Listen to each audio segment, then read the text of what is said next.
All right, it's 6 o'clock. Call the meeting to order. Please rise for the pledge of allegiance. Pledge allegiance to the flag of the United States of America and to the republic for which it stands, one nation, under God, indivisible, with liberty and justice for all. Thank you, everyone, for coming.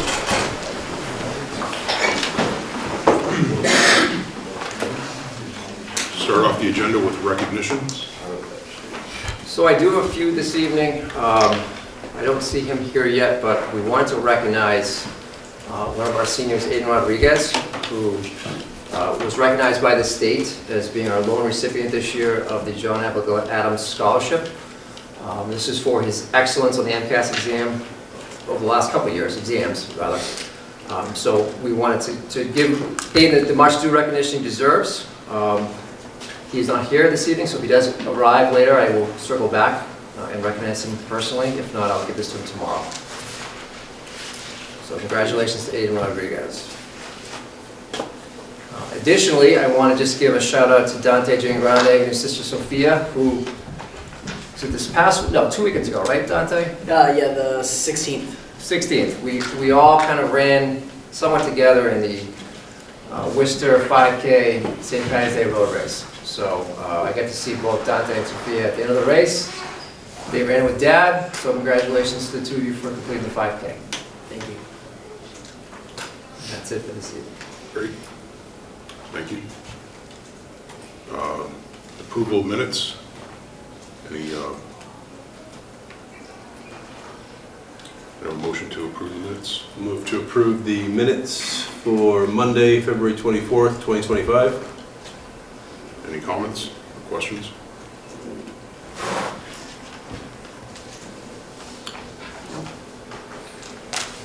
Need to second it?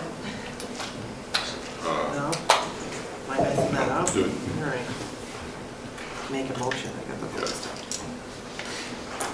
I will acknowledge I wasn't here for the public participation part, so I can approve the rest of it when I vote yes.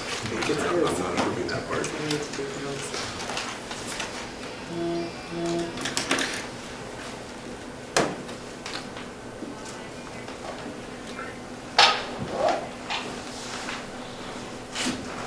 Can I have a motion to approve the minutes then? There we go.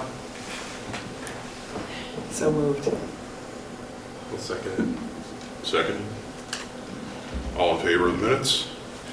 Aye. Thank you.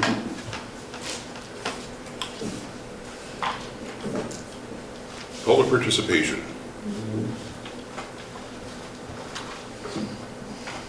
Any public participation? Yes? Sheila LeBlanc, Town Accountant. Do you guys have it on your agenda to revote the budget after these edits were made?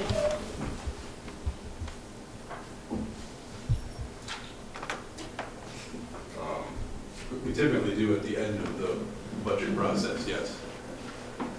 Well, these were like clerical addition errors, that's why I'm asking. We don't vote on the budget until we're not fully through negotiations. So the entire number is not 100% right now. Oh, because you voted on it at my last meeting that I was here? We voted on a number which is preliminary and which is stated and understood that it's a preliminary number. So it's a work in progress because we still have teachers negotiations ongoing, and we have, I believe, the custodian's contract upcoming to be negotiated. So we won't have a final number overall. So if there are any clerical errors to be adjusted, those can be rolled in, I would imagine. So we'll have the final number when negotiations are completed, and we would vote on a final number, I believe, at that time. That's how we done it the last time around. Yeah, we qualified it when we voted on it, that it was a moving target at that point. So, But we do appreciate the clerical adjustments. Thank you, Sheila, for picking up on that stuff.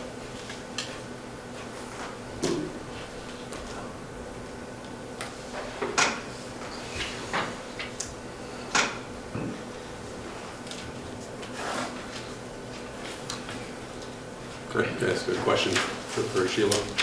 Sheila, did you copy all of us on that list? I feel like I saw it, but I just want to make sure we have it when we do it. I had copied you, I think, at one point, but then when Tim responded, I think Mr. McGarry was the only one on Okay. there. Just when we get to towards the end of it, can you make sure we all have we won't respond or anything? If you could just send us a copy of those lists, so when we go through the final review, we can make sure. Yeah, Danielle and I worked on it this afternoon, so Okay. we're in a complete agreement, Yeah. but I just, you know, the finance committee has to look and Yeah. make decisions at some point too. Yep, so if you could send us all a copy of that list of numbers, that'd be helpful, so we can make sure we've got them covered. And because it is a substantial spreadsheet on the budget.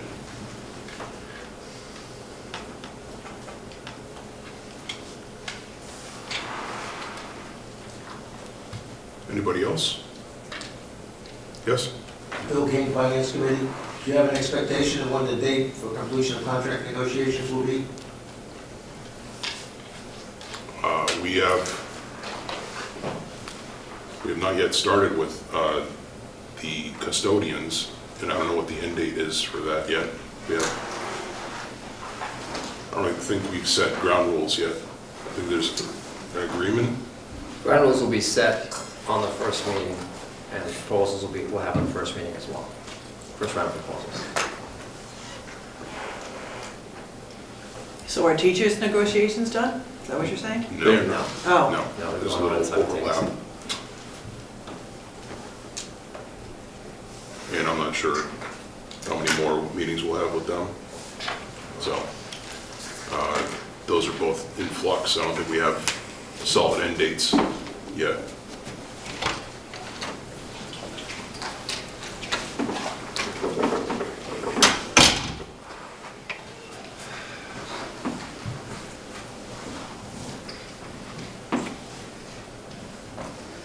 Sorry, I can't be more specific, but since they're both, one is ongoing, the other hasn't started yet.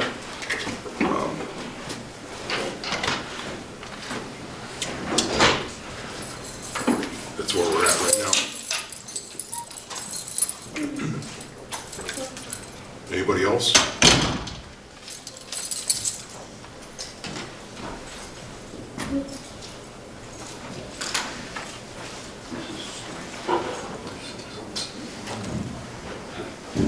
All right, thank you, everybody. Moving on to communications. Oh, Can we circle sorry. back? Sure. Aiden is here. So as I mentioned earlier, we wanted to recognize Aiden Rodriguez for earning the designation of a John and Abigail Adams Scholarship recipient this year. So what that means is that Aiden scored the advanced category in both the math and English MCAS examination. This will allow Aiden to have a reduced tuition at any state university. So this is a great honor for Aiden. So I just want to call you up, Aiden.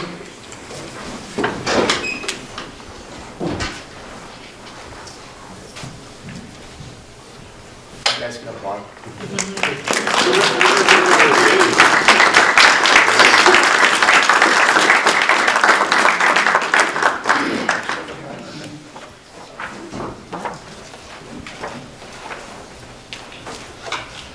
Sorry.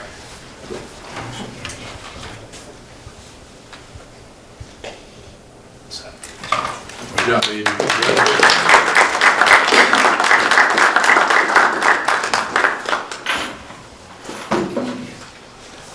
It's always great to see successful students in our district. Congratulations on that. All right, moving on to communications. There are no communications to share this evening. No new communications. Moving on to student representative report. Dante? All right, so for our past information, I have our St. Patrick's Day Spirit Day. Monday, March 17th, we asked everyone to wear green in order to celebrate St. Patrick's Day. The MASC Hyannis trip. Earlier this month, our council sent 8 of our members to Cape Cod for a statewide student council conference. There we participated in workshops, listening to 2 amazing keynote speakers, and participated in elections for next year's state board. This conference teaches members new leadership skills and helps to improve our council as a whole. This year, we took home a few awards. Anthony Polanco and Sophia Jean Grande received the Commonwealth Award for excellence within our council. Last Friday, March 21st, the senior class hosted the annual senior versus faculty basketball game. This is at 6 p.m. in the high school gym. The staff took home another win on their record. Lip Sync and April Spirit Week. The week before April vacation, April 14th to the 17th, will be our Spring Spirit Week. We will have different themes for each day, and on Friday Thursday we'll have our classes 6 to 12 compete in a class versus class lip sync competition, and the 5th graders will be there to watch. More information about Spirit Days will come soon. And then for conferences and field trips, I have spring conference will be April 16th at Oakmont. As always, we invite all community members to follow our social media accounts to keep up with all NBHS Student Council activities and events. Our accounts are Instagram at NBStuco and Facebook at NBStuco. Student Council meetings. All meetings are open to the school and community. Meetings are typically every other Monday in the high school kiva. Please feel free to join us if you have anything you would like to discuss or would just like to see how things are run. Thank you, Dante. Quick question, what were the awards that, So both Anthony Polanco and my sister Sophia Jean Grande received the Commonwealth Award for excellence throughout the council. okay, As well as we received silver council for our excellence book with filled with events that we've done throughout the year, as well as other information about our council. great. Any other questions for Dante? Comments? I feel like school committee should be invited to that basketball game. We've got a couple guys down here, no offense Ralph and Dan, but a couple guys down here that can be pretty strong in the paint.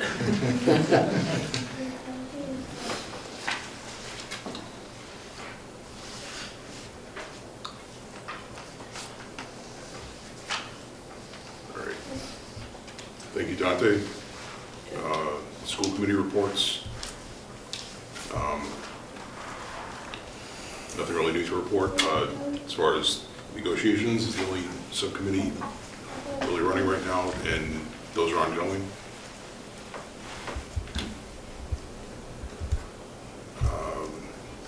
Any financial reports? I've just attached a warrant on the monthly report for your review.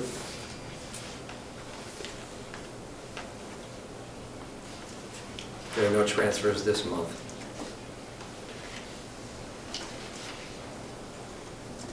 Any questions or comments on the financial report?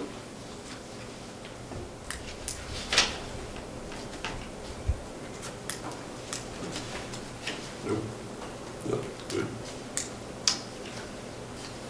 Superintendent's report. Okay. So there's a few parts to this evening. I'm going to call up a special guest in a few minutes, but just want to start off. I know that some of you will probably be attending the STEAM night tomorrow, I hope.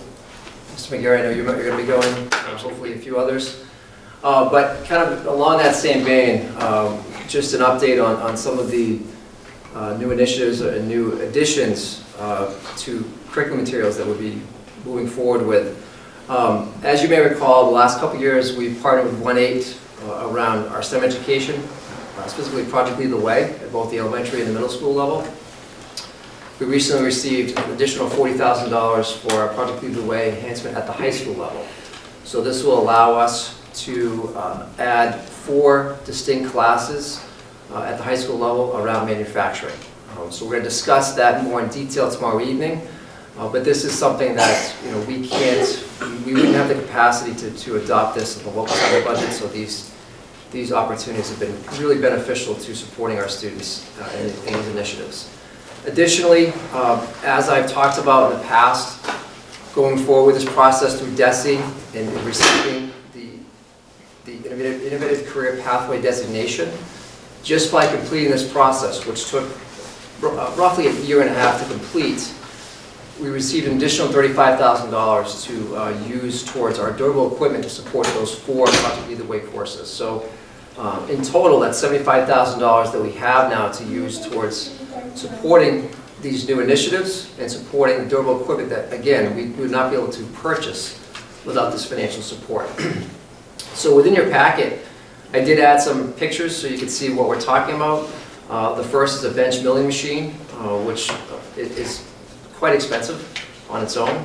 We also are adding an additional 5 VEX robotics kits. We have some currently at the middle school level. We're going to phase some more in to support our high school students. Additionally, another 3D printing machine, and then some robotic arms. These pieces, like I said, we could not adopt into our local budget, so these grant initiatives have really helped to support this program. We're going to talk about this tomorrow evening at the STEAM night. We're going to have Mr. McNeil, we're going to have Ms. O'Reilly, we're going to have Mr. Martinez discussing how these pieces of equipment, how this curriculum will support their teaching over the next 2 to 3 years. So I'm excited about that, and hopefully you can all attend that event. Additionally, I just want to discuss briefly that Mr. Duriel, myself, and Ms. Malone, who's currently having a meeting across the hall, will be traveling to Denver, Colorado, where we're going to be heading to the Applied Learning Conference. This is another money initiative that we've been part of this year. This is fully funded through that grant opportunity. This allows us to see collectively more applied learning in place. And we're excited about this opportunity. This is an extension of what we did in Boston back in mid-January. So this is continuing that conversation for our district and building leaders to discuss how we can phase more of this into our 2 buildings. So that will be for 3 days, starting middle of next week, April 2nd to the 4th. And then I would like to call up in a minute here Ms. Channing LeBlanc. So if you may recall, last June, we had a presentation by Channing, as one of the people who discussed this with the committee and also the viewing audience. We started an initiative called CAT Lab, Creative Action and Thinking Lab, for our students here in North Brookfield. We phased it in at the elementary school level, and what we're trying to do, what we've been doing this year, is having artists, musical artists, work with our students, work with our teachers, to kind of make that connection between the arts and our instruction. And what we're going to do in a few minutes is show you some videos that premiered today. We had our kindergarten, our 2nd grade students. We had a viewing this morning. We showed these 2 videos, which we're going to show all of you in a few minutes. But we wanted to really highlight the connections that can be made through music and instruction, whether it's instruction around English, instruction around math. But the connections really have been fantastic. Our kids love it. So I'm going to turn over to Channing, who will give us a few more details about what she's been doing. Yeah. Can I stay right here? Yeah, that's Okay. perfect. It's perfect. The end of Q1 and all of Q2, we had a few teachers volunteer to run the pilot CAT Lab sessions. We were fortunate enough to receive a grant through the Mass Cultural Council. Bonnie Milner and Deb Arnold wrote it over the summer, and then we received it through the school, which was really helpful because then we could really expand, who we were going to get in and actually be able to pay them. It was to pay artists and any technical people that were going to be coming in to work with the project. So a good friend of ours, Mark Feilschwaller, he was the artist and musician who came in for both classes to facilitate these 2 sessions. He actually really, really wanted to be here tonight, but he threw out his back and he literally is frozen and can't move. So he is healing right now. But he really wanted to come here and meet everybody. But we hired him to come in, and what we did is we met with the teachers who wanted to try this session. We met with Renee Buzzell and Cindy Sullivan and Chris Servant in 2nd grade. And we had a series of 5 questions that we wanted to ask them regarding what was in their curriculum that they would love us to reinforce and reteach, but with a creative lens. And so we got all the information. Renee Buzzell's big things were letter identification and letter sounds, and how we could really create a song that really is going to reinforce that. And then Cindy and Chris, they gave us a little more of a challenge, but it was really fun. They really wanted to focus on the second grade high frequency words. They felt like it was a struggle for the kids to really get those down, memorize them. So they thought for us as the artists and facilitators to really reinforce that would be great. They also wanted us to try to create a song that went along with one of their units in their ELA class. So the unit that they were working on at that particular time was how animals can also be our friends. So we worked with the students and created a song that not only integrated their most common high frequency words, but also the theme of the song is about how animals can be your friend. So Mark came in every session, worked with the kids on the writing, and then towards the end brought in his real recording equipment, and we set up the 2 classrooms as recording studios, and so they got to actually record and see how that was. Wear the cans and kind of really dive into what it's like to be in a recording studio. And then we had film major Aspen Qualis, who is at Syracuse currently, and but she came on board and she was the one that filmed all the videos and edited all them. So it was really neat to have the kids see like a real cinematographer come in and what kind of word starts with? yeah. Sorry. I was gonna, we could go right in. I would love for you guys to see it. So the first one is the kindergarten one. Yeah, so 2 videos tonight, and they're about 3 minutes 3 apiece. minutes, yeah. So kindergarten will go first, and then grade 2, and then in the very near future, you're going to be working with grade 1. You may have already said this, but grade 1. Yes, grade 1, and then also 4th grade was interested. So we'll be chatting with them within the next week, so we can roll out for quarter 4. We'll hold a cat lab session with those guys. Here we go. With the letter A. Alligator. What kind of word starts with the letter B? Bear. What kind of word starts with the letter C? Cat. What kind of word is these? What kind of words are these? Tell me please. What kind of words are these? Won't you sing with me? What kind of words are these? 2-finger clap. Put on your thinking cap. I do feel that art helps the students understand the alphabet better. Kids instinctively are attracted to songs and rhymes. Music always helps kids connect to the activity, any activity that they're working on better. What kind of words are these? What kind of words are these? Tell me please. What kind of words are these? Won't you sing with me? What kind of words are these? Oh yeah. What kind of word starts with the letter G? Ghost. What kind of word starts with the letter H? Help. And what kind of word starts with the letter I? Island. What kind of word starts with the letter J?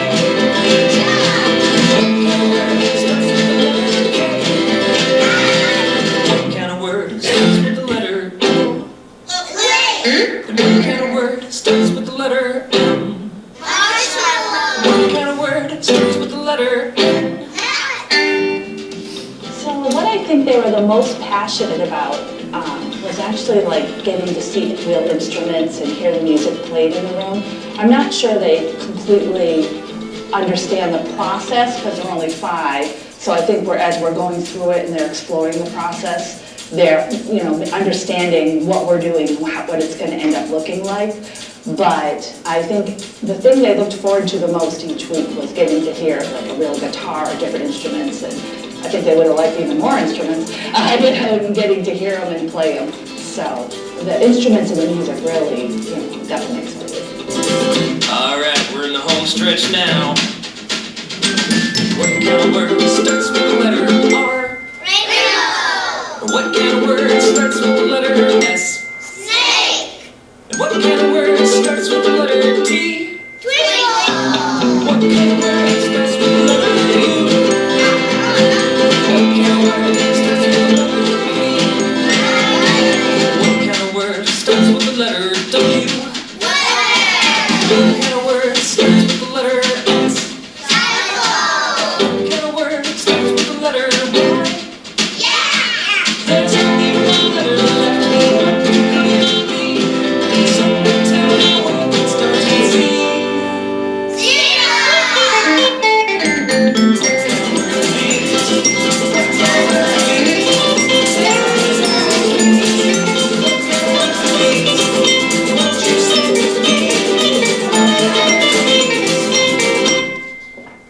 You guys did it! You made a song! Okay.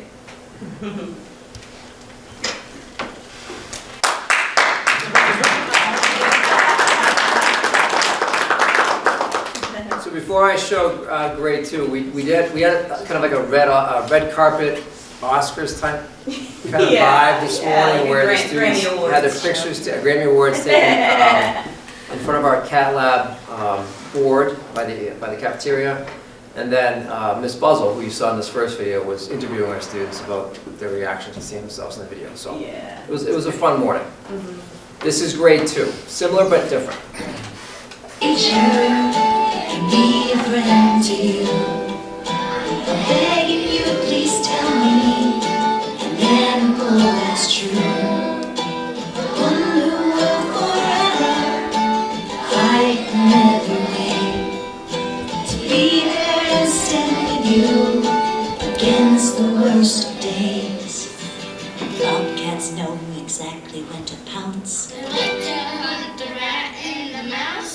Lions and cheetahs and leopards hunt too. I hope they don't try to hunt me or you. Look at that, there's a tall giraffe, grazing with gazelles as they all laugh. I've always heard they are full of humor, at least that's what I'm told, that's the rumor.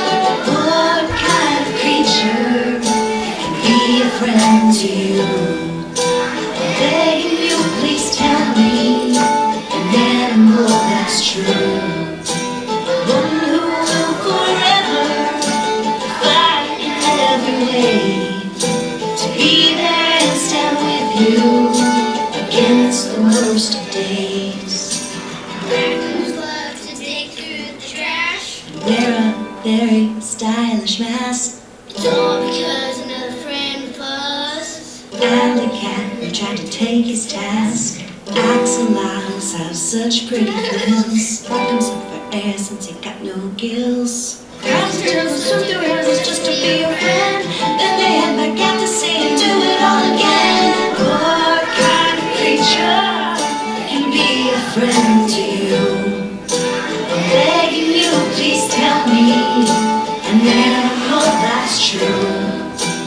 One who will forever fight in every way to be there and stand with you against the worst of days. The big brown dog used to be a pup, but now he's older because he's all grown up. He made friends with the sloth and the iguana, and then he made a truce with the reindeer and the moose, and they all died at Benihana's. What kind of creature can be a friend to you? Hey, you, please tell me an animal that's true. One who will forever fight in every way to be there and stand with you against the worst of days. I'm begging you, please tell me an animal that's true.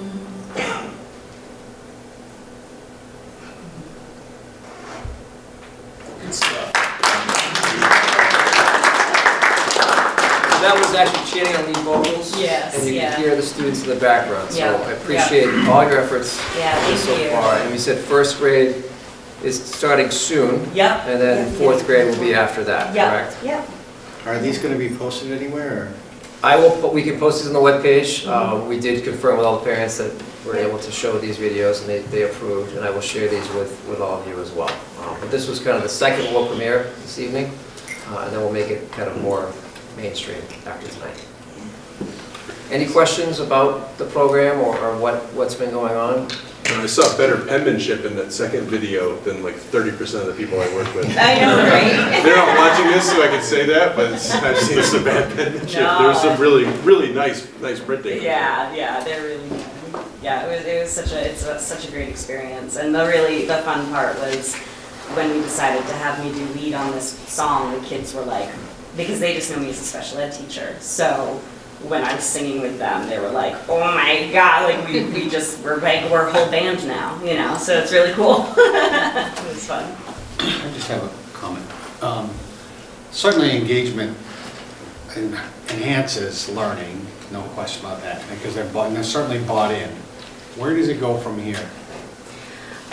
So ideally, we would continue to do this. Again, this was our pilot season, so we were just kind of testing the waters with it. I know it will be a core memory, I think, for all of them, and then it's something that the teachers can use every year to show, their next students coming up. Ideally, it would be really great if we were to continue to expand with grants and have it be more widespread, where it's daily, where we're having even more artists come in, every day working. So it's multimedia. Eventually, the goal is to bring it up to middle school, high school, and even work with working social media, working behind a console. If people are interested in engineering and producing video, film, documentaries, and creating things like that, even theater. So it's not necessarily a video every time. That's just kind of what came out. That's what the teachers wanted this time around. But ideally, it would be to expand in just the multimedia arts. I think we want to go slow to go fast, and I think that our entry point this year was at the elementary school, which as you saw, their engagement is very high. They had a great time making these videos. But this is just one platform. This was a starting point. I think that what you saw with these videos, you saw sight words. Yeah. So it's more language-based, but we can do similar things around math and science, where it may be a video, may not, but music can be incorporated into some of that engaging instruction. So we're excited about the potential here. I think there's some programs at the high school too that will support our students. So our students at the higher level can have more kind of involvement with this. So it's not necessarily always outside artists that come in. It could be our own students who are working with our students at the elementary level.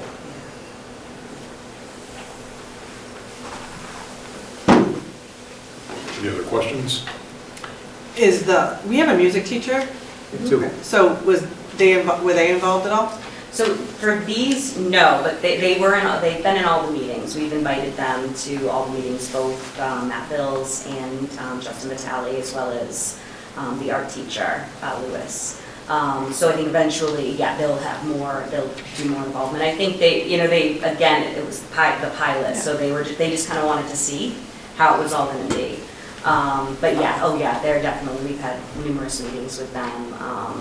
And they've had some ideas. So that's the goal, is to really collaborate with all of them and have it be even a bigger pocket. Like I say, those are two adorable videos. So kids engaged and excited about it. And I think this is great because we've got STEAM night tomorrow night, and the arts are a major part of that. And I think this is a good step towards that integration between the programs offered at the school, be able to bridge between science and technology and learning the arts. We have as long as there's something more to offer our students, it's always great. Thank you. Thank you very much. All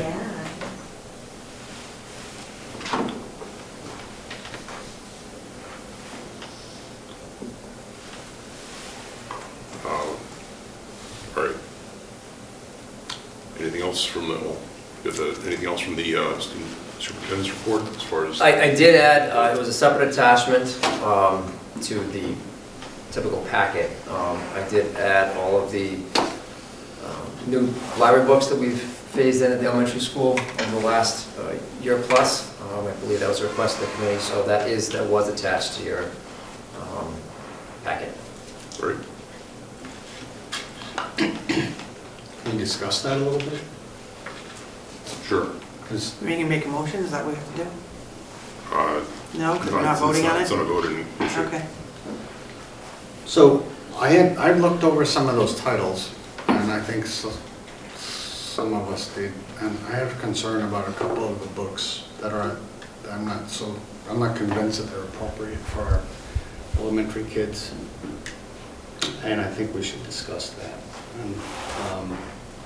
And I'm also not sure how we get new books.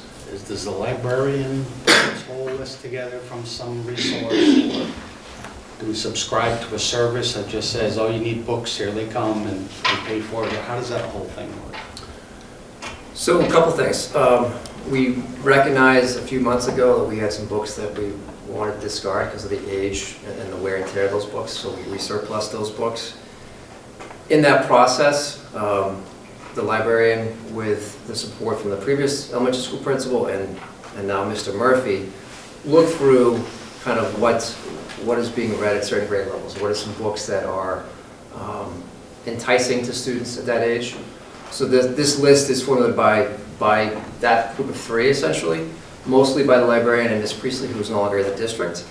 But as we started to compile this list, books were coming in through donation. We do have some funds to support our library in the budget. Some were donated. So this was the list that I attached to the document is the complete list. I guess that's a question, I just wanted to branch off of that. These are all for elementary school children, the list of books, or I was assuming some of these were for the middle high school? These are all for elementary. So grades K through 5.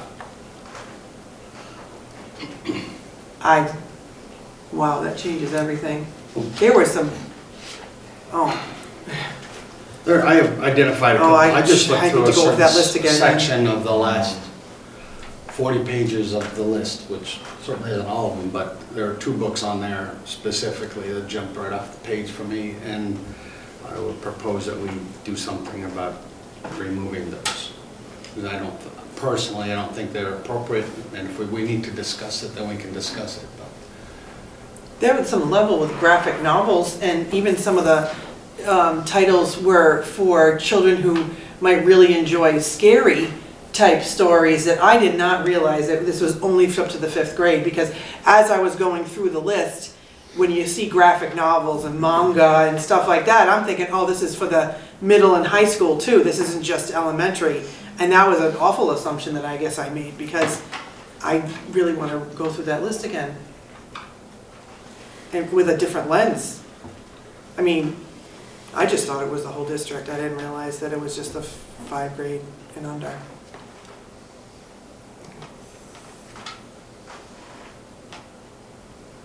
so where do we go? Well, how do we do this? Are these already matriculated already? I can check to see the status of all the books. I mean, there's quite a few books in this list, so. Right, there are. Yeah. But, you know, I without specifics, you're saying that there's books that you don't necessarily personally agree with, but that's separate than, you know, what the committee approved as well. So I don't know what books you're referring to. I would love to see that list, but, you know, again, this is a list of books that was vetted by the librarian with oversight from the principals that are age appropriate. Now, it doesn't mean that students are necessarily going to be checking these books out, but we do want to offer an array of books that we feel are education appropriate for students. Do you have anything to add, John? I mean, I saw a couple titles that I didn't necessarily agree with, but at the same time, I'm not going to police what parent, you know, if the parents have any objections to what their kids are bringing home, leave it to the parents to object to them. But I'm not going to say, you know, I'm not going to tell parents what they can and can't have their kids have access to, so. Do the parents know what's on the list? No, we don't. Should the parents have the list? There's no reason why the parents can't have the list, right? It's already I'd like a copy. an PDF.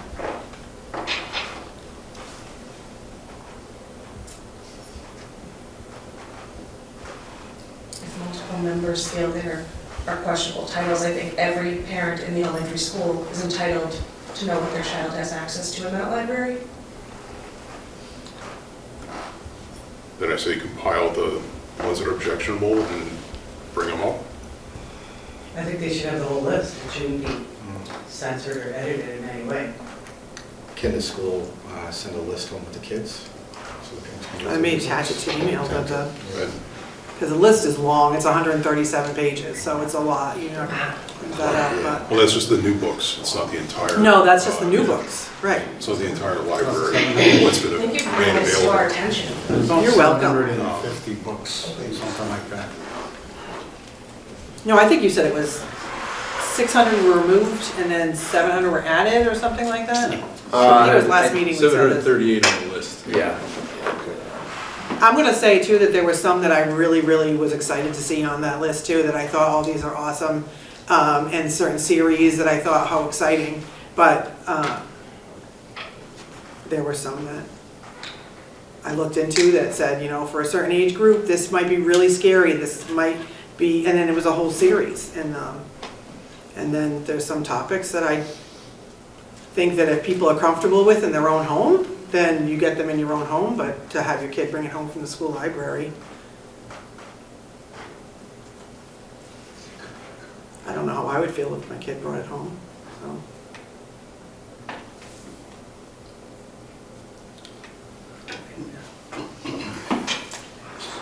So, I don't want to be a book policeman either, however, if we have books that are Francis, considered. if you don't police it, who does? That's what I was trying to get to, if we don't take a look at it. No, and then we're being told here that it's not in the purview of the school committee. No, I'm not so. saying it's not in the purview. I'm saying we can compile whatever you find objectionable, we can compile that. Yeah. And then if parents want to see the list, I mean, we don't have the full list. We don't have all the books that were added prior to this, so. No, that were purchased by a There's private somewhere. individual. Yeah, there were, so. We had a full list of the entire library. And that's just the middle school. That right now the high school, junior, senior high school has a library, but as far as I know, students don't use it.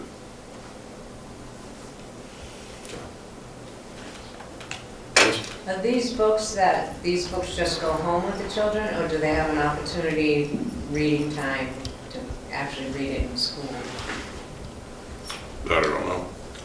Maybe Mr. Murphy. Mr. Murphy knows that one. Sure, so kids can sign books out, so classes go to the library and they can sign them out, or during library class, they can have reading time.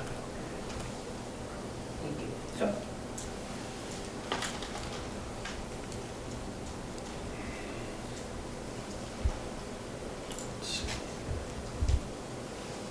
I wouldn't feel comfortable without saying something about the books that I've identified. One of them was already listed as on NBC News as a book that is on a banned list somewhere. I'm gonna look that up. But Do you know which book that was? yeah, you want me to say it? Yeah. A Good Kind of Trouble is the name of the book. It's on page 105 of the list that we had.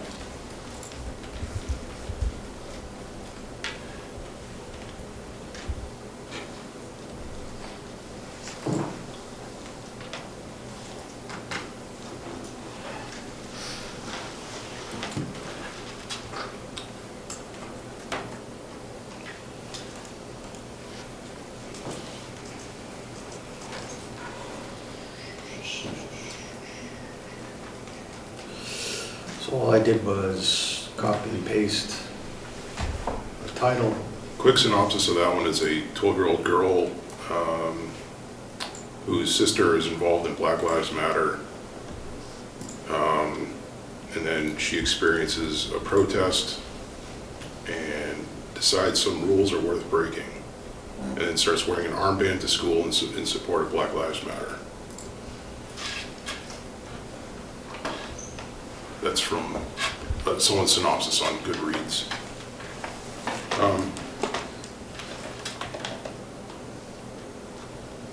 Like I said, if that's one book. If there's other books that are objectionable, I say we compile a list at least from what we have available. And then, is there a request from the committee to see the entire list of books that is in the current library? Yeah, I would, but, Yeah. yeah.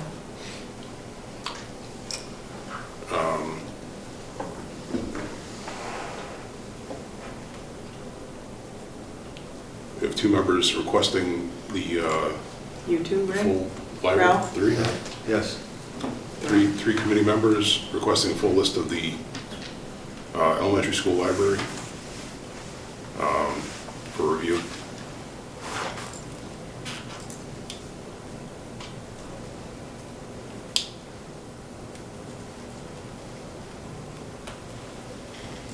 I think it's worth looking through, given the, there's a bunch of books added prior to this that I know there's objections to those, so, or at least people had objections to books and they were added anyway. So I think it's worth reviewing.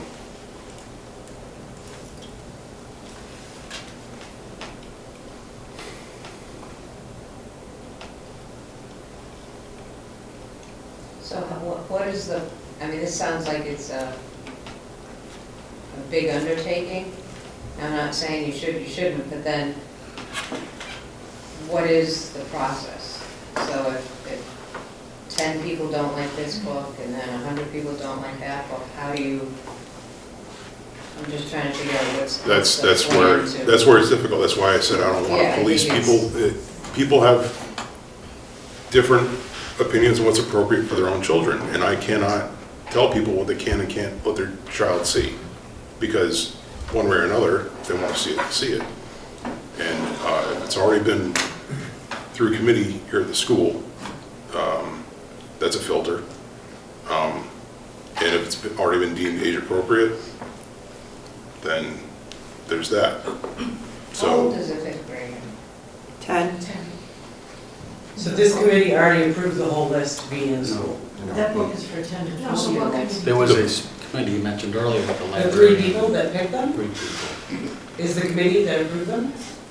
That's what I understood it said. Here's the problem with the process. The child can check out the book and bring it home and read some of it before the parent even knows it's available. Keep it at school and not ever show the parent that they Right. have it at home school. So the parents have a right to know everything their child has access to, that they should be able to preempt it in some way. I think this is probably like a good opportunity to maybe start something going forward, and, okay, anytime there's new books, there's a committee to look at it, but I think that for the amount of books that's in the school, to start looking at everything and then getting everybody's opinion, I think it's just gonna be going in circles. And I'm not saying that that's wrong to do that, I just think that there's gotta be a plan, and how's that gonna be implemented, and then maybe, okay, next year, if there's new books coming in, there's already that plan implemented, that there's this group that is gonna go through things, because you're never gonna please everybody. Right, and I think that's definitely something to take under consideration, because we can't, as a committee, we have a curriculum subcommittee, but I'm not sure that falls under curriculum, because it's not, like, those books are not all under a curriculum. It's not part of the curriculum, they're just available. And not every book is going to get picked up and used. We could make a library subcommittee. We could. And I don't think it's about taking out the books that some people don't like, it's about giving parents the option to write a letter to the school saying, I don't want my child reading these 5 books, or whatever. Yeah. And maybe it's a little more work, but for me, if I feel strongly about my child not reading about illicit materials or some other things that may be available, I want to have an avenue and I want to know that they're there. think that's actually something you said it's probably more manageable, that if the parents get the list and they have the time to go through it, if there was a book I didn't want my child to read, then it could just a note sent to the school and it was flagged somehow, versus every parent, everybody looking at it and saying, I don't want this, I don't want that. You know, if you feel it affects your child, then you certainly have a right to say what you do and don't want. And then that's just full disclosure. And then you're not reinventing the wheel of, you know, you're giving the parents the option that here's the list, if there's something you're not comfortable with. You certainly can't read every single book, which has, you know, maybe somebody sneaks something into some chapter somewhere. All we can do is look at some type, you know, use the Google machine and to see what we can find on a particular book, what somebody else read the book and says what it's about. So, you know, we can't do much more than that. There's too many darn books to do that to, but I don't know. I think we have to, I think there are, I'm going to say, some volatile subjects that people have to make a decision about whether or not they want their elementary student looking at. Snapdragon Talking is a about. title that might be a little controversial also. It's on the list.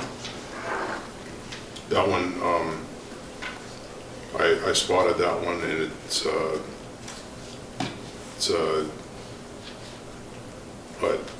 trans kid befriending a lesbian witch. So there's that. And again, What grade it's is that? I don't know what grade. It's just one of the It's in the books. elementary school library. So again, the content of the books, there's no, as far as I could tell, there's nothing graphic, nothing that falls under other lists that are, you know, been in the public and are rather egregiously graphic. Just the, you know, you have characters and situations, and like I said, some people might find it objectionable and others might not. And that's one book out of 738 on this list.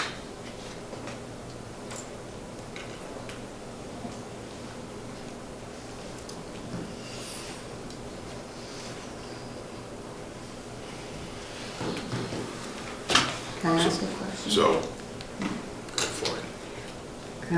Kathleen Creevy, Finance Committee. Mr. Kay, you're the one that initiated this conversation. How do you feel it should be handled? I think that I don't have a problem with taking the books that I've noted off the shelves. That's how I feel. I feel that, like in the particular book, A Good Kind of Trouble, I don't need an elementary school student reading about a 12th grader who's finding her way through the political life and learns about, takes up with the Black Lives Matter group because she saw that a police officer was acquitted for shooting a black man. I don't think that that's something that we need to expose our kids to when they need to, that's not what I consider education. If parents want to take that up with their students, their kids at home, I don't have a problem with that. But I don't want to be the one, I don't want somebody saying, you allowed that book on there. Why? I can't defend that book to a student. It's also a 358-page novel. And the average second grader is not going to be like chomping at the bit to read that when there's all these other things on this list. I think we need, right now, this is the first time we've talked about this conversation. There's a lot of things at play here. A, the books on the list. B, how the librarian allows the kids to peruse the library, because I'm assuming that the kindergartners are not going over to the graphic novel section of the library. But I'm just assuming that. We're all assuming everything right now. I think we revisit this next month after we've all had time to figure out a little more about the processes involved here and the books at stake. I don't think we're going to achieve anything tonight in this conversation other than making a plan to revisit it once we have a chance to look at it. That's where I'm at with, you know, like I said, getting the full list and getting, being able to review it. And if you have objections to particular books, we can revisit it then. And maybe we do form a subcommittee for the library, if you are so inclined.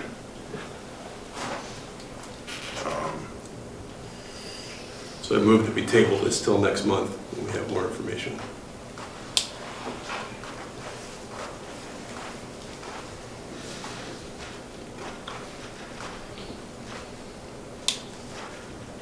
Anyone want to second that? No, I'll second it.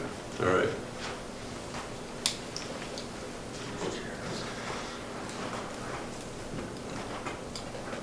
All right.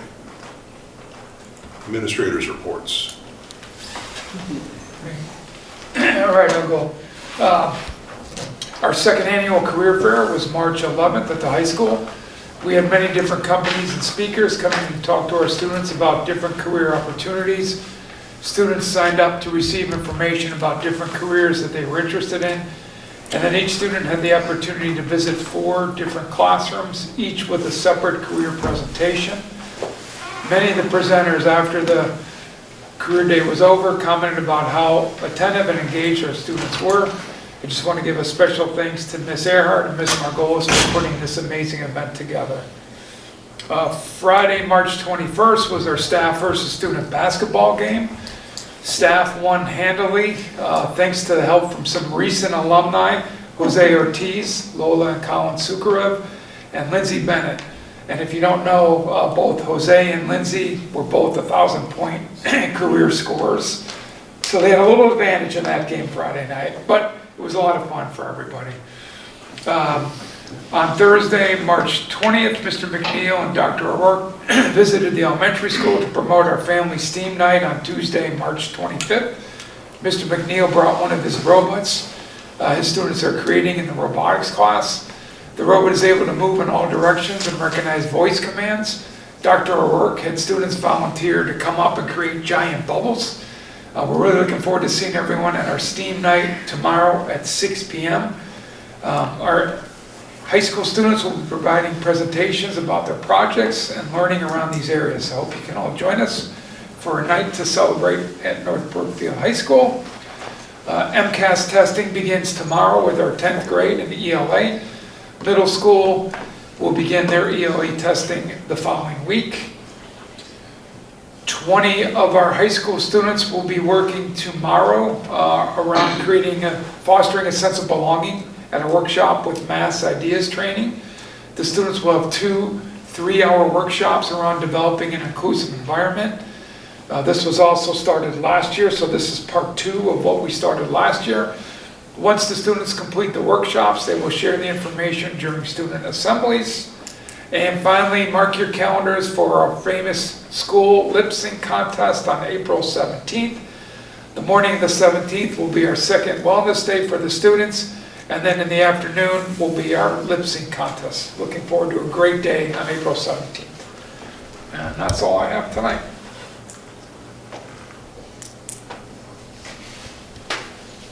Thank you, Mr. Iorio. Any questions or comments?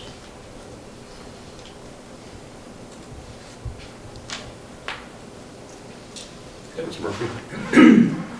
The Superintendent's Council visited the 4th and 5th grade in March, so Mr. McCormick, Mr. Diorio, and the MBHS Superintendent's Council did a presentation for our 4th and 5th grade around all the offerings at North Brookfield High School. They discussed and answered questions on schedules, grading, leadership opportunities, athletics, clubs, and the list goes on. Our students followed our assembly expectations and were great listeners and had thoughtful questions. So thank you to the MBHS students for all their hard work on the presentation and showing our students how successful they can be when moving across the parking lot. So it was a great job. And then our second update was we finished up our in-person training with Dr. Burke from Novak Education on March 11th. The main focus was how we're implementing UDL techniques in the classroom that supports our curriculum. Dr. Burke provided a dashboard of resources that the staff could tailor to their needs in the classroom, and I put an excerpt in from that dashboard So it has everything from embedding SEL curriculum, removing barriers, types of scaffolds you can use, choice boards. It was a great professional development. The teachers gave it high regards because of the way that they could interact with the material. It wasn't just someone standing up at a board and kind of telling you what to do. They were able to take their curriculum, their pedagogical moves, and then tailor them to that presentation, which is great.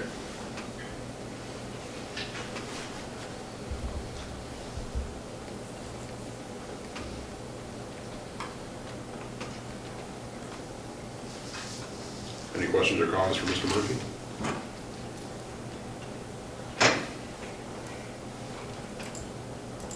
Thank you very much. Okay, I'll go next. The final ed plan tasks related to the upcoming end of the school year are wrapping up at this time.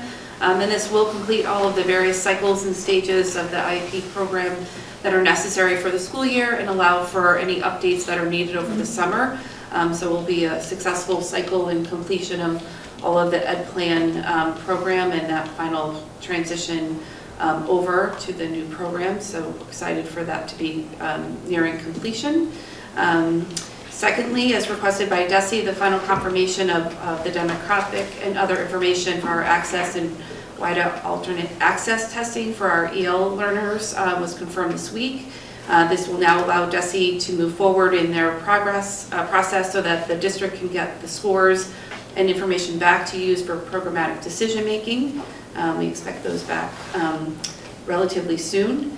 And then finally, as part of the ongoing preparation for DESE's review of the district's English learner education program during the upcoming 25-26 school year, myself and our ELL teacher, Ms. LaChapelle, have completed the first stage of our self-assessment review process.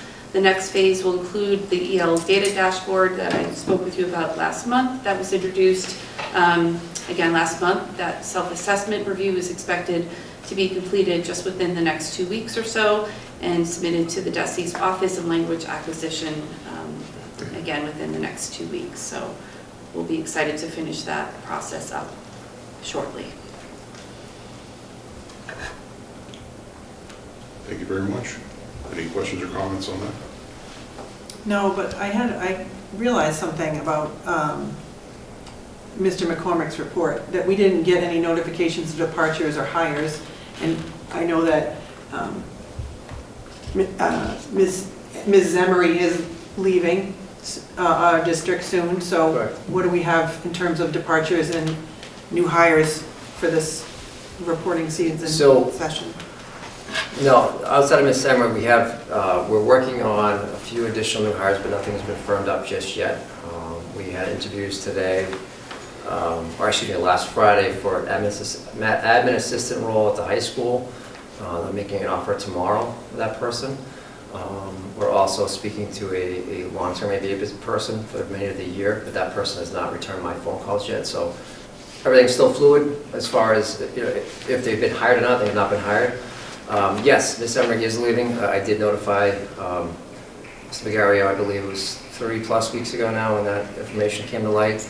So what we are doing is we're interviewing, we had 2 interviews this past week with 2 recently retired special ed directors. One as recent as this past October. So having conversations with one of them about next steps and bringing them on as a consultant for the remainder of the year, just a couple days a week is what we're looking at, but again, those details have not been ironed out yet. Is there still an open position for that sub-separate class that had the teacher leave? That same person is still the long-term sub for that classroom. So it's still a sub? Yep, that has not changed. Okay. And there has been no one else that's left? Say it again. There's no one else that's left the district? No. I should have added Ms. Emery. That was an oversight on my part. I knew that the committee knew about her departure. She's leaving next month. And she will be greatly missed, but that's it. Okay. That's it.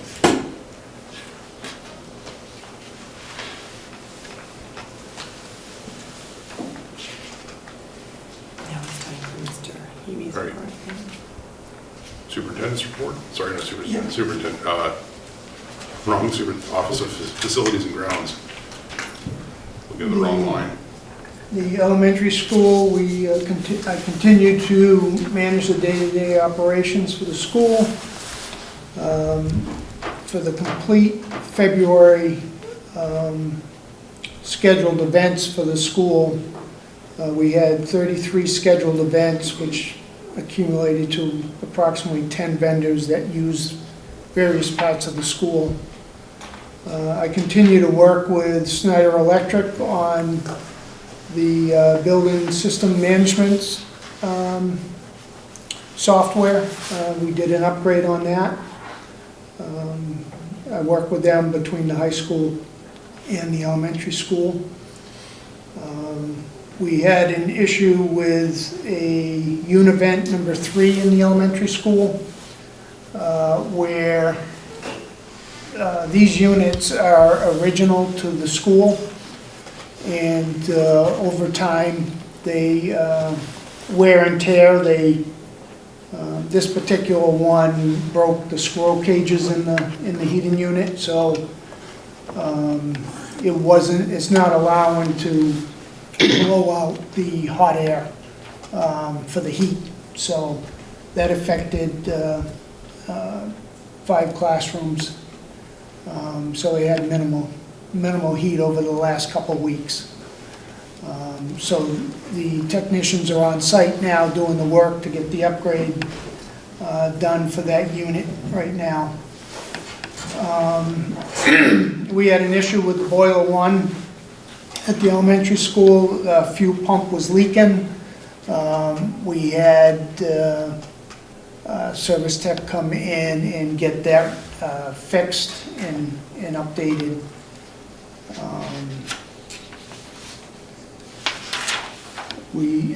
The high school, again, managed the day-to-day operations. For the complete month of February, they had 6 scheduled events, which covers like 3 vendors for the year that use various parts of the building. Continue to work with Snyder on the BMS system.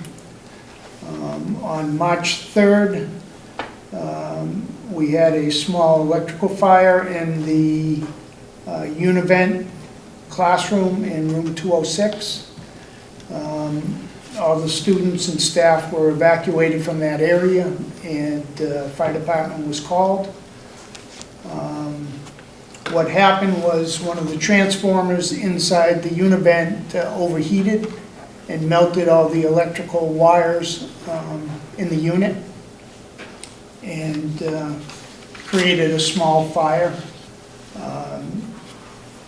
Luckily we had spare parts downstairs, and we also were fortunate that our vendor who services the univents was at the elementary school, so I was able to bring those guys over, and we got that univent back up and running the same day because we had all the parts in place downstairs. Are there other similar units in the school? Yes, there's almost every classroom has. Were they inspected for similar wear and tear? No. It's this one here. I think we were pretty confident that it had to do with a bearing that seized up. Okay. So we were able to replace everything and get it back up and running. I'm currently looking at investigating some roof leaks that we have at the school. We have 1, 2, 3, 4, 5, 6 areas in the school right now that we've identified for leaks, so I'm further investigating those. Is there any warranty coverage of that? We're past the warranty. The roof's a warranty for 20 years, and we're in our 21st year.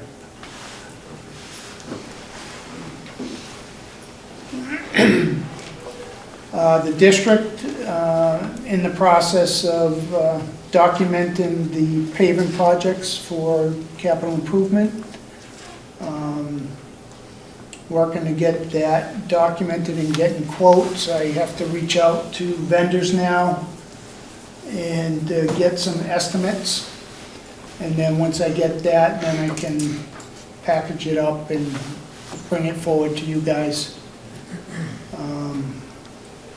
And this is something that will have to get submitted to the town and get put on their list of projects to be funded. So it's broken up into several projects. Each one of the driveways, the 3 driveways out front, the driveway in front of, it's parallel with Old Cam Road, and then the driveway going down towards the playground. All those roads are pretty much broken up and been repaired over the years. And it's time to get it on the list and try to get it resolved. Thursday, March 13th, I met with the MSBA, the Massachusetts School Building Authority. They were out on site to kind of do a survey to update their records. The last time they were updated was, I think, 2016.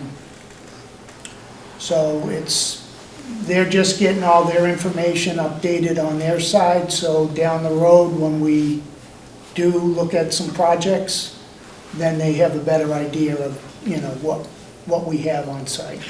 So. Is that a source of grant funding, or what's their?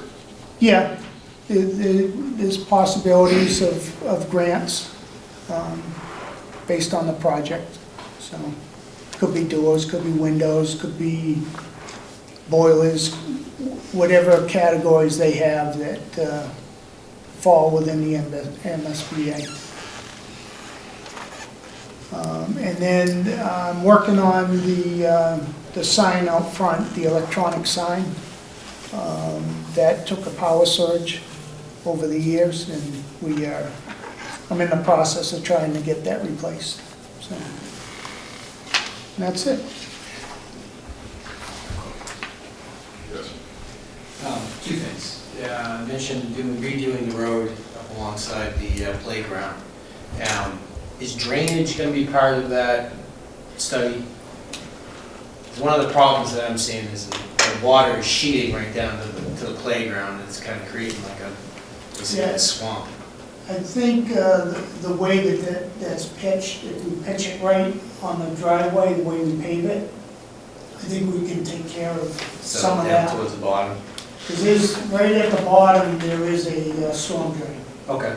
So it's just a matter of putting a little bit of a lip there to funnel that water draining down the driveway. Fair enough. Now, I kind of heard a little bit about this before, but you mentioned the evacuation, which to me kind of raises kind of a red flag. And a couple questions. Was there a review done on the evacuation after the fact? As to how it happened, kind of lessons learned? Mr. Diorio, any input on the? We debriefed them on the whole situation. The fire department was here for over an hour plus. After the students were evacuated to the elementary school, the fire department did a full walkthrough of the entire building, including the roof. And the students were not brought back over until we got the go-ahead from the department. Okay. So I think in total it was a little over an hour. The students were displaced in the auditorium. At the yeah. And then they came back and went back to classes. So, like, the part that I'm curious about, part of what I do is run a facility. And I'm assuming you can do it once a year, kind of mock evacuation. And part of that is to try to get a reaction time, how long it takes the kids to get out. And I guess my biggest question as far as the review is, do we have an idea of how long it took the kids to get out? From the time that we know. Oh, yeah, the minutes, within 5 minutes. Okay, I'm not trying to make a mountain of wood. It's a good question. We've been working a lot on that. It does take The last 2 fire drills we've had, they're out of the building in under 5 minutes. Out of the building and accounted for, I should say, in under 5 minutes. If I could add, I was in the room when it happened. We were out of there very fast. We realized that what was going on, and we were outside and then through to the elementary school within probably a span of around 7 minutes. Impressive. I have a question. Did your class go to the gymnasium first from that classroom with the smoke, and then did the police and firemen arrive and pull the fire alarm here, and the school hadn't evacuated yet, correctly? Correct. There was smoke in a classroom, the students were just put in the gym while the heater was smoking, and we've identified it's an electrical fire? Yeah, there was no smoke when we went down there to look at it. There was a smell, so that's why we put them down into the gym and then called the fire department right away. Okay. As a parent, it was just nerve-wracking because last week we got another email about a scent of smoke. The students were evacuated and they were just looked for hot spots around the kids. That's the way Mr. McCormick's email read to parents. So it just makes us a little on edge that our kids are safe in this building and that fire drills are being followed appropriately.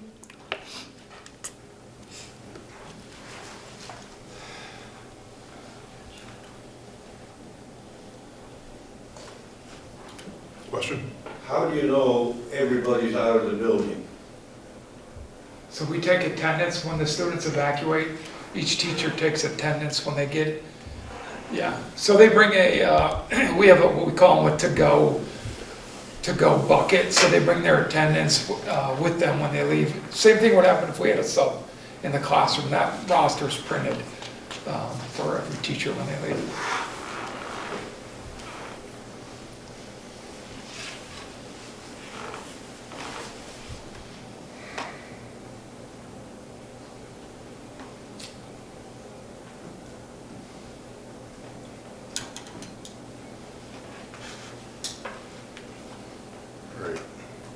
Thank you, Mr. Hebe.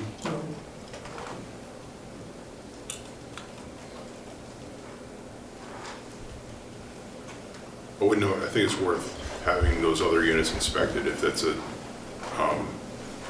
if there's similar units, make sure the same wear and tear isn't observed in other units and maybe get ahead of the issue. Do we have any other spare parts or did we use what we had?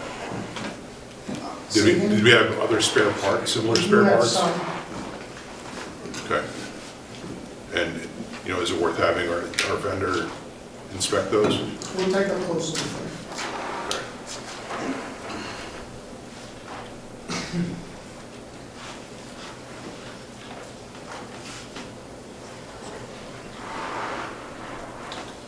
All right.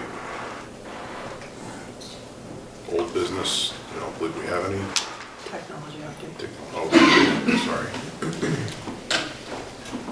Technology update.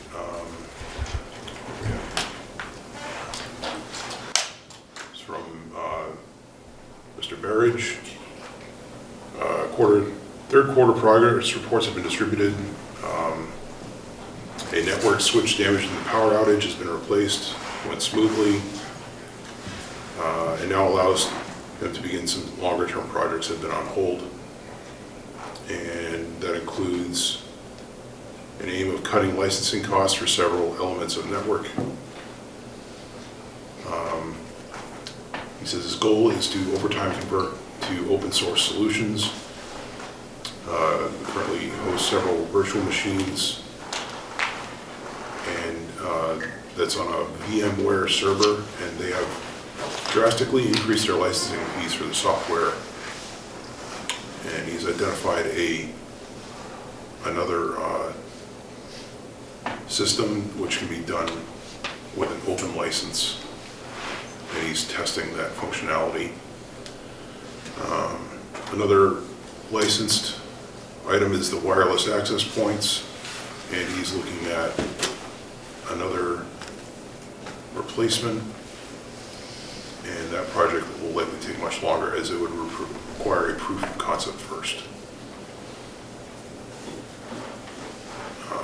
MCAS training and prep has been largely completed. Still some issues that he was addressing, but no blocking issues. And last item is that the March state reporting prep has started, and beyond the data correction for classes that was performed last month, he's been reaching out to individual teachers to fill data that was missing to more accurately represent their functions and background of the district. For example, the MEPID was missing for many employees, and several employees with roles that require an assignment did not have one. So it's another task he's taken on in addition to the other technology assignments. All right. No old business, so we're on to policy.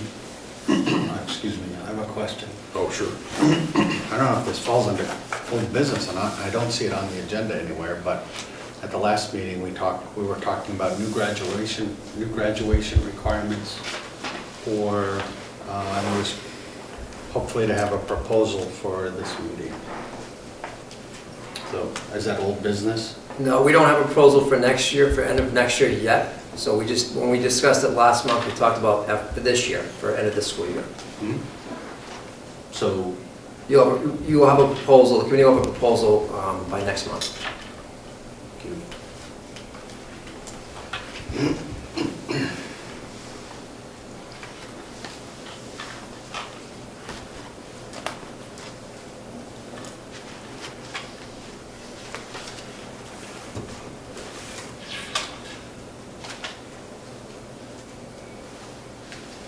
All right.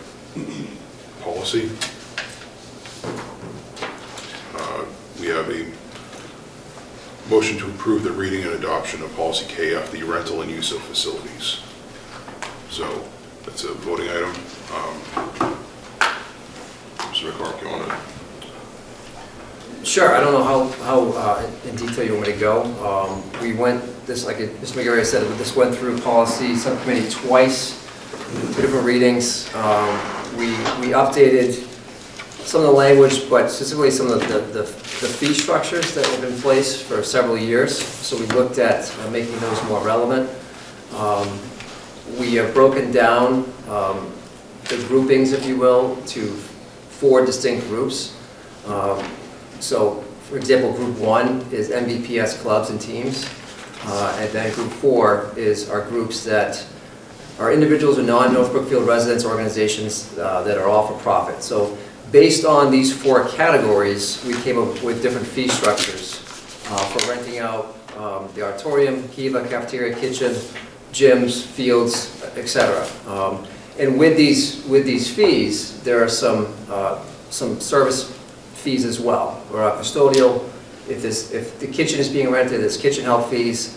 So all those fees were investigated and updated based on what, in my opinion, kind of long overdue, looking at some of the fee structures that we have in place. We want to make sure that we allow, or we are using our facility to as many people as we can, but predominantly our youth organizations here in town. We want to make sure that, for example, youth soccer, youth basketball still has access to our facilities, but we have some slight changes in some of those fees as well. So we're looking at increasing that to a $500 flat fee for those organizations. What was it before? We didn't really have one that was kind of regularly enforced. So that's a flat fee, and then if we do need custodians to kind of unlock and be in the buildings, there's also that fee associated as well. So that was all clearly articulated in the fee structure. There's a timeline that we want to adhere to. So we have this new kind of use facilities policy talks about 14 days that the superintendent and the facilities director has to have 14 days before we can execute an event. So we don't want things to be sprung on us 2 days prior to the event. We need time to plan. We want both building principals to sign off, which that's current practice. But the adherence to the timeline, we want to really make sure that's adhered to. So do we have any organizations, like how often do we have new organizations approach us? Or do we just generally have a kind of a roster that? We have some long-standing relationships with, like I said, the youth organizations here in town. The Theater Guild uses our facility. We had an adult basketball league that came back to our facility this year, and that fee structure was different than the youth groups. They're paying an hourly rate plus the custodial rate. We have one group that is looking at using our fields. We're in the process of discussing that. Potentially, we may say no to that group because we want to give our youth groups, our youth soccer group, first priority. And if there's a cancellation of one of their games, that means those kids are being displaced. So we take all that into account, but we don't have people knocking down the door to use our facilities. We have some long-standing relationships, so we have a couple new ones that pop up, but we want to make sure that we have a good relationship with all of those groups. And one thing I kind of overlooked, we removed there used to be the requirement for committee approval. Correct. And, that having committee approval doesn't allow for a timely approval of the event, depending on notice. But as far as groups outside of North Brookfield, nonprofit and for-profit, could we make an addendum that any outside groups like that would be reviewed by committee? I would say... It does say we have the right to cancel any permission granted. Number 11. Right. Wouldn't it be better to have it brought to us first? I think that's like 3 and 4 would be something that we should have, I had mentioned to John that the school committee should have still a say over before we just find out about it, within a few days of the event being held and then try to kibosh the whole thing. The understanding, we're trying not to inhibit events from taking place as far as timing goes, but at the same time we have a new organization outside North Brookfield. It's probably a rare thing. And they probably would have big lead time anyway. Yeah. Type of event you would think they would be trying to plan or something, or reoccurring or something. There would be some lead time for them too. But I think it'd be worth just adding that in. Do you have some suggested language you want to add, or? Let's see, we're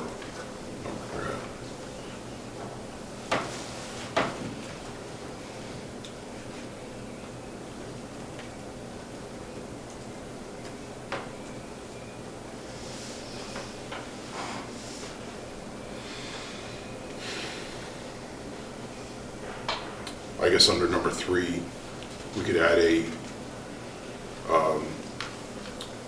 part A regarding groups 3 and 4, that the school committee could review the applicant prior to approving the event.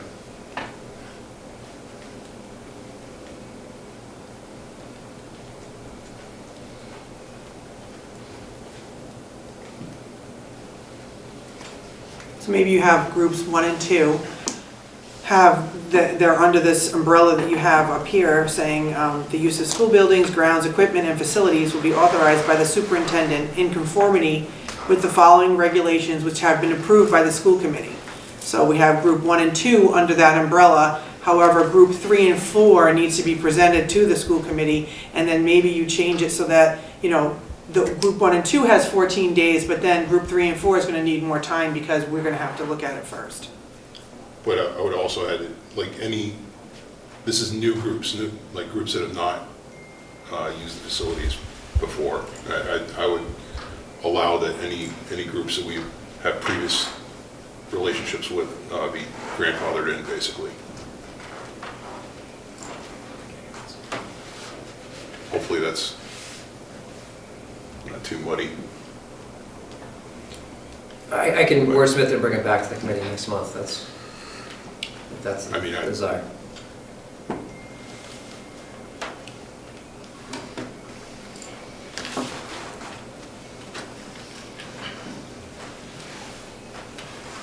Any comments or questions on this? And my question on the bottom where it says in all bold and all caps, the superintendent, I lost my page. What does it say, the superintendent? May establish a reduced fee. Oh, I don't think that was it. Reduced fee, yeah, I'm sorry, yep, I didn't hear you right. I wonder, what circumstances did that come up? It was really thinking about, again, we don't want to inhibit, when I was, put that in there so that we want to make sure that our youth groups are prioritized, right? Mhm. So if this were to go in effect, let's say in June, it may or may not give those groups enough notice to their families if they have to charge increased fees. So, I like to think we can work with those groups to make it work for them, for us.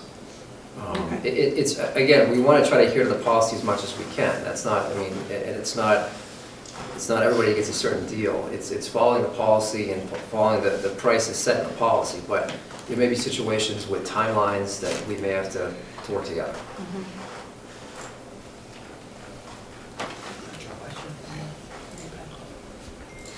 I have a question. Has the current policy been being followed with all outside people who use the facility having to pay in the district? This whole fee schedule is, I think, brand new, and No. that's basically where I worked in the office and I used to maintain the buildings and grounds. there was a previous fee schedule, and this is an updated one that we're voting on. No, I know, I'm just asking if the current one has been followed and everybody is being charged. So it's equitable for all. So the Champions program, they pay a daily rate to use the facility?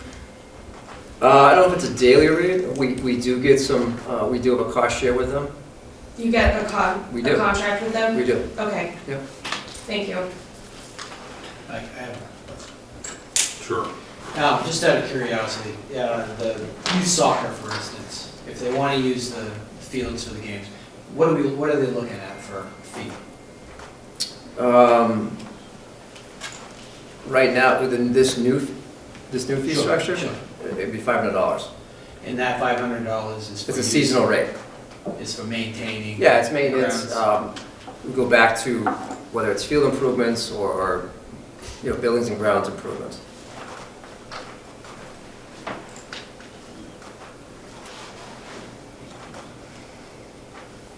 And the fees we've arrived at fall in line with other districts. Yeah, I mean, I think they're in line. They're actually less than some other districts I looked at, just based on, we're making a change, we're making a jump. We don't go too high. Yeah. Could I make a comment? That $500 was always in there for a youth program, and it was $5 or an in-kind donation. And at times, they used to replace the soccer nets down on the Huback field. And that was always a piece for the youth soccer, based on the past policy. I think they have replaced the nets. They did years ago, they used to do it. I think even in the last couple. Like 500 for an in-kind I think even donation. within the last couple of years, they have too. That language is still in here. On the fee schedule, it says, North Brookfield Town Leagues that use the outdoor facilities at a regularly scheduled time will be asked to pay the seasonal rental fee or give in-kind contributions. It's on there. Equaling the fee of $500. Yeah, so the rate didn't change any.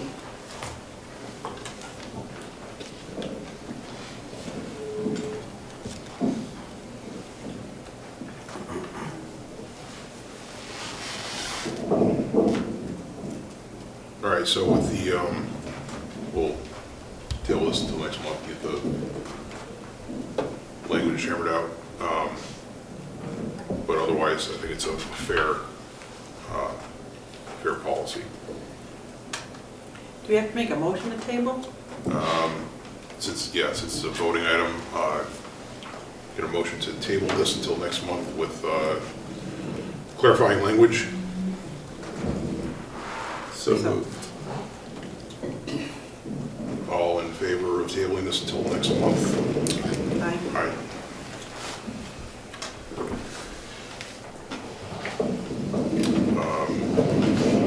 New business, we have the 25-26 school calendar.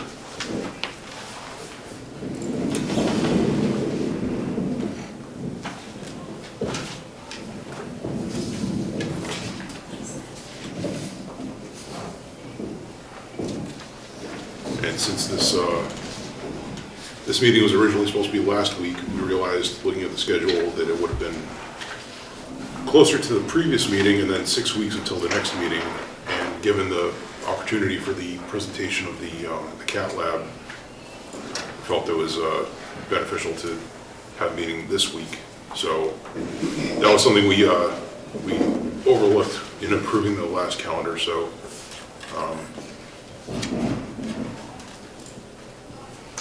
want to just make sure that we don't have any major gaps between our meeting dates, but any...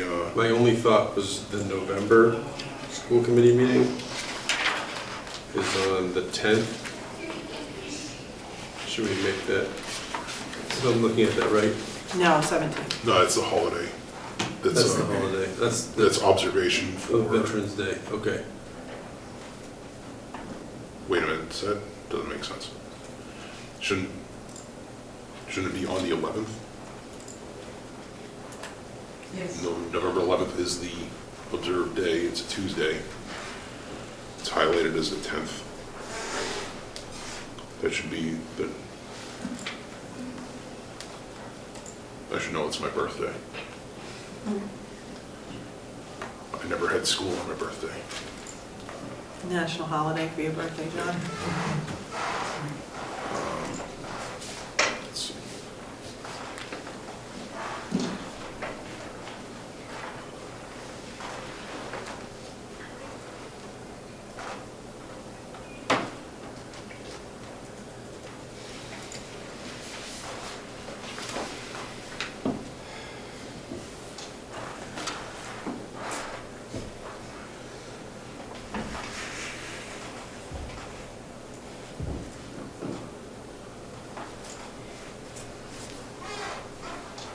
That's the only.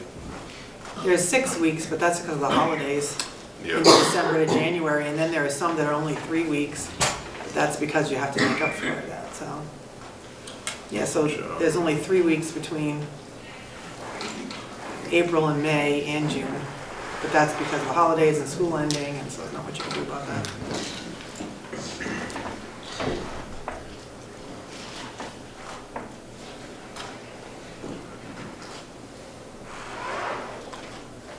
And vacations. Yeah, yeah. So, And with Christmas on Thursday this year, it's gonna be full 2 weeks off? Yeah, so in the contract, there's, I think it's, you have to have the day before Christmas Eve or off. And we could come back on Friday, January 2nd, but we discussed, and I shared this with the union leadership, and they felt that it gives everybody a full 2 weeks, not coming back for one day. So we're out on the 22nd, which is that Monday. We come back on Monday, the 5th of January. And then a half day on the 19th too? Which day? The 19th of December. oh, Yes.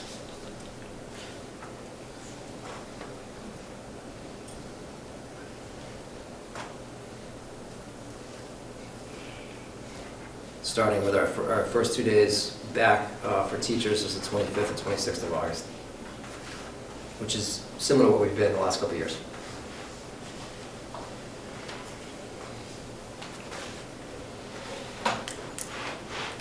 And then the last day of school is the 17th, if there's no snow days. 17th of June. That's correct. Okay.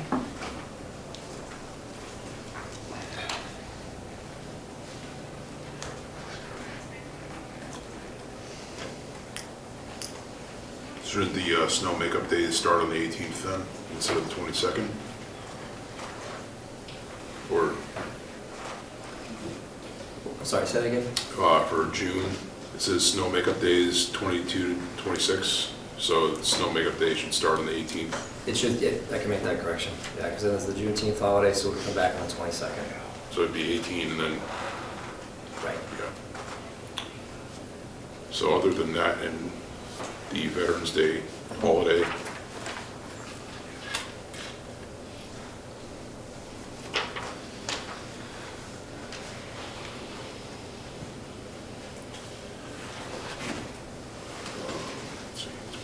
So I can move to approve this pending the adjustment to Veterans Day and to the change of date of the snow makeup days, unless we have other stuff to talk about. Nothing else is popping out at me. All right, well, I move to approve the school calendar with the knowledge that we'll be adjusting the Veterans Day holiday and changing the snow makeup days to start on the 18th of June. Second. Now we can discuss. Yeah. Whoops. Well, LeBron's not watching.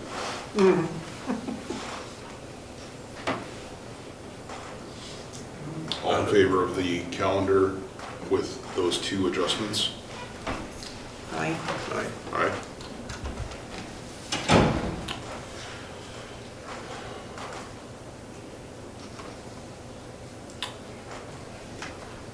Don't have an executive session, so can I have a motion to call this meeting adjourned?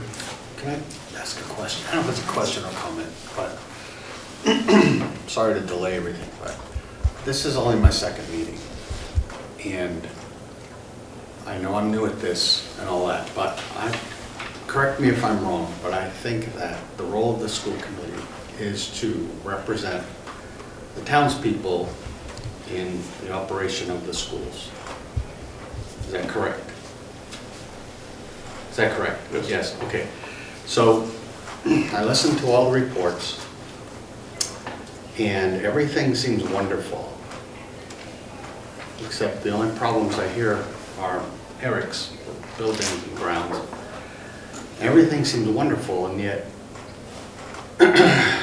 the class sizes are dropping, and we don't have enough money and this and that. But I don't hear problems. I just hear how everything is wonderful. Is there something I'm missing? I hear all the great programs, but I don't hear about any problems. And if we're to help the townspeople have a proud school system, and we don't hear of problems to be addressed, then I don't know if we're doing if it's a complete job. So if I'm mistaken, somebody please correct me. And I don't hear of problems. Everything's great. We have public comment session, we have emails available, phone numbers available.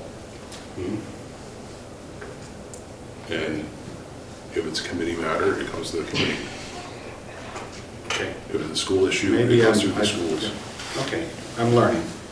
What is the role of the school committee? Maybe that would be helpful for us as townspeople.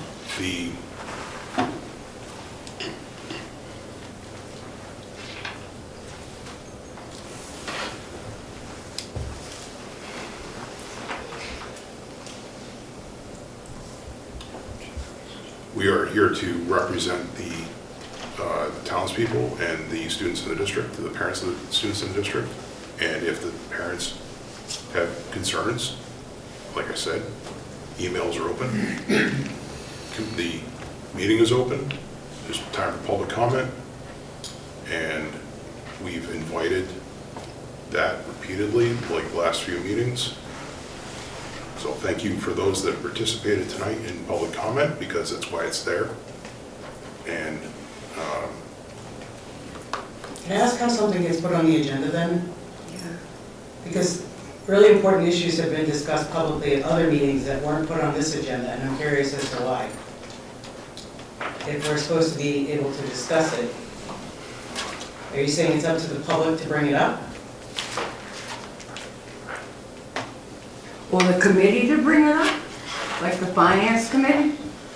We assumed, I made that assumption, which I know we're not supposed to do, but after the last finance committee meeting in which several of you were present, I made the wrong assumption that you were going to bring up certain articles that we discussed at the finance committee meeting, and it hasn't transpired yet.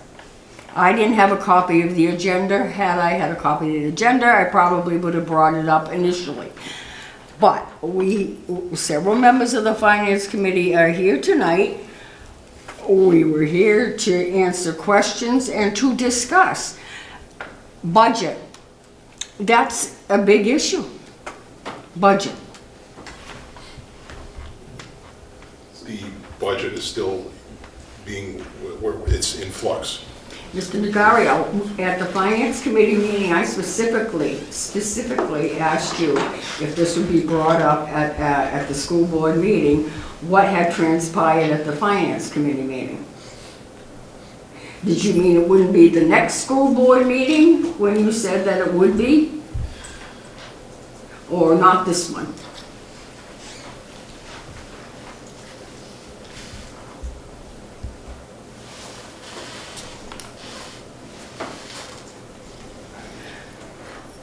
I don't know if your silence means you want me to say more. My silence is me trying to recall that, and I was not taking notes of my own things, so I apologize.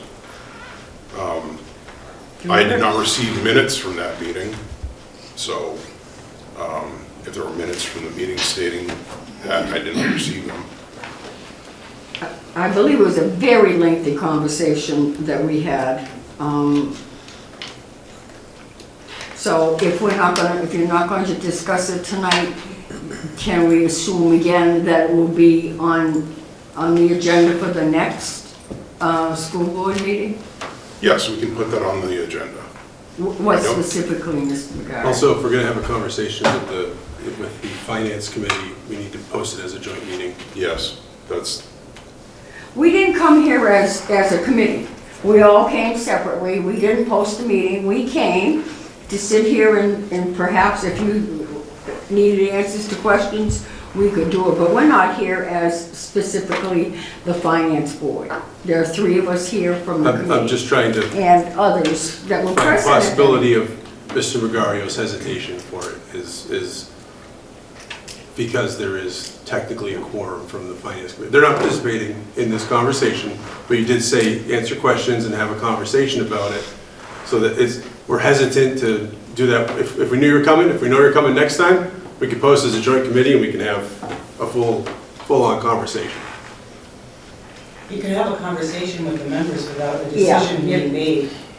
Yes, you can. We also have a considerable amount of homework from that Finance Committee meeting. The rest of the members of the school board who were not present that Thursday night 2 weeks ago with the Finance Board, are you aware of anything that transpired at that meeting? I had a conversation with John who called me. I requested to be zoomed into that meeting, but because I had no childcare, so I couldn't attend.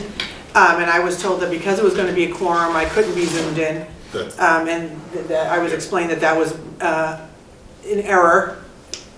And so that's why I wasn't able to attend. And I will say this, I heard some about what happened at that meeting. I don't think I can say I have details on the workings of how the meeting went. I did get told that Mr. McCormick was coming up with the budget he has now, a meager budget, and then a bare bones. That's what I was told, that we were going to see something different. But I kind of thought we were going to have it today, and I looked at the agenda and it wasn't on there. So I don't know when that's coming. When is that coming? That will come next month.